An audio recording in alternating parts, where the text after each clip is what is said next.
सात बहाना जसलाई जीवनबाट हटाउनुहोस्। मसँग समय नै छैन।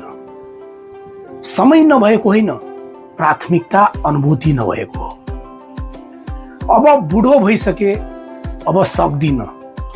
उमेर एउटा बहाना मात्र हो, इच्छा शक्ति होइन। भोलिबाट गर्छु, भोलि कहिले आउँदैन। उपयुक्त समय भनेको आज नै हो। मेरो जिन नै यस्तो छ।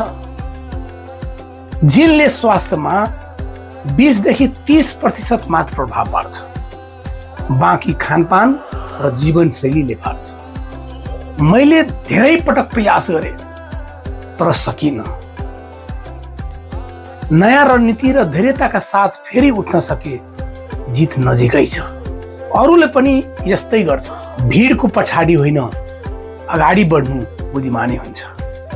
अहिले उपयुक्त समय छैन। सानो कदमबाट सुरु गरेमा बाँकी बाटो आफै बनिजान्छ।